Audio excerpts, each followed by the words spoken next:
майдон ҳастанд. Дифогарон Раҳматшо Раҳматзода рақами 3, рақами 2 Алиҷон Кароматуллозода, рақами 11 Шоҳрух Сангов мебошанд. Комиссари бозӣ Ораз Ализода ба ҳисоб меравад ва нозири доварон Абдураҳим Бобоев аст. Онон то 23 сола тайёриҳои худро босам давом медиҳанд ва аз гӯем он нақшаҳое ки бошад тавассути гӯем нахустин ҳуҷуми худ ҳоло кӯшиш мекунанд ки хавфу хатареро ба вуҷуд оранд. Ҳамадони Камолов партофти ту ба сӯю ва инҷо имконият ҳам пайдо шуд барои капитани мо Шаҳром дигар, аммо чунин нашуд.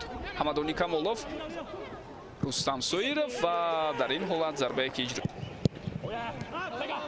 кӯшиши аввал натиҷа надод. Ирсоли тӯбро акнун мебинем ва баъдан зарба ҳам ҳаст. Интихоби ҷоми Осиё байни ҷавонони то 23 сола сурат мегирад дар гурӯҳи Ай ки Тоҷикистон мизбон аст.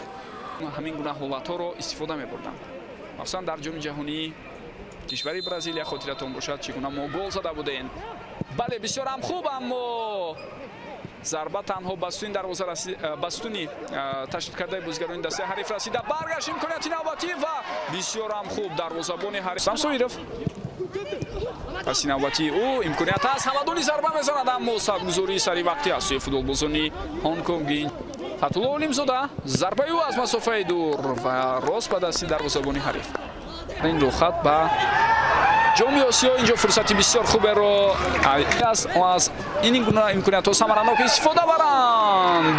Акнун боз як имконияти дигар барои Шаҳром Самиев ва Родов. Паси ӯ ба Ҳамадони Камолов. идомаи ҳуҷумро мебинем. Ҳамадони хело гузариши зебои ӯ. Фурсат ҳаст, пас медиҳад, аммо футболбозони ҳариф ин ҳолатро бартараф карданд. ҳуҷум ба ҳар ҳол давом меёбад. Шаҳром Самиев бо тӯб қарор дорад айни замон. пас медиҳад, зарбаро мебинем ва рост ба дасти дарвозабони ҳариф. Азизбек Аитов ирсоли тӯб ба сӯи ӯ. Дарвозабон боз ҳам аввалин шуда ба тӯб мерасад. Ҳамадони бо тӯб имконият ҳаст. Зарба мезанад Ҳамадони ва бисёр зарбаи хатарнок, зарбаи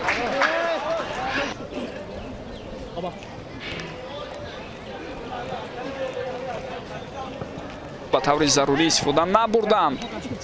акнун бо такя ба маҳорати инфиродии худ ҳуҷумро давом медиҳанд ва боз як зарбаи дигар аз масофаи дур дида мешавад. Соиров рақами 18, рақами 12 Шаҳром Самиев капитани даста ва рақами 10 Далер Шарипов ки чанд лаҳза пештар аз ин ба майдон баромад. ӯ бо рақами 10 бозӣ мекунад. идомаи ҳуҷуми футболбозони мо зарба иҷро мешавад ва бубинед ки чӣ гуна зарбаи хатарнок буд, аммо дарвозабон боз ҳам Алиҷон Кароматуллозода аз масофаи дур як зарбаи бисёр ҳам қавӣ ва чӣ тавре мебинем инҷо сейви то ба Далер омада нарасид.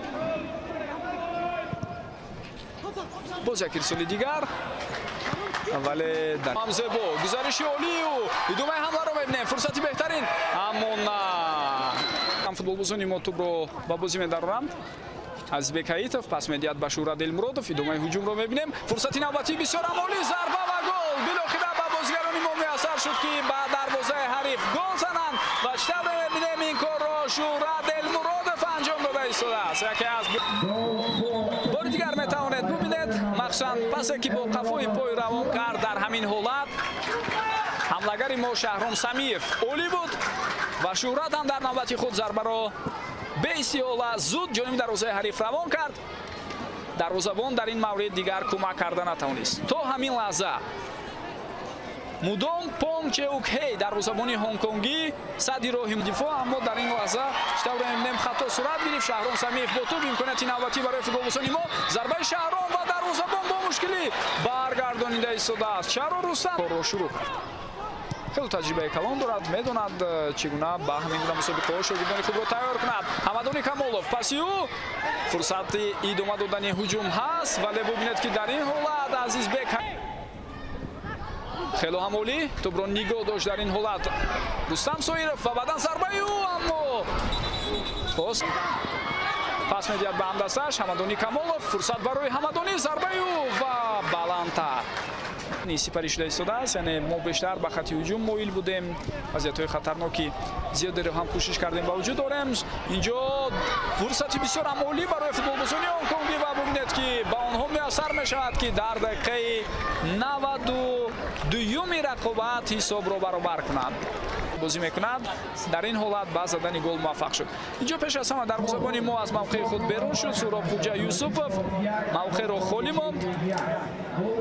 Футболбозони дастаи Ҳонконг ҳуҷумро давом доданд. Ирсоли тӯб ба дохили ҷаримаҳгоҳ. Исроил Холов албатта дар ҳамин гуна бозӣ дар дақиқаҳои поёнӣ рақобат ба дарвозаи худ гол сар доданд. Инҷо акнун қоидаи бозӣ вайрон мешавад аз сӯи футболбози мо.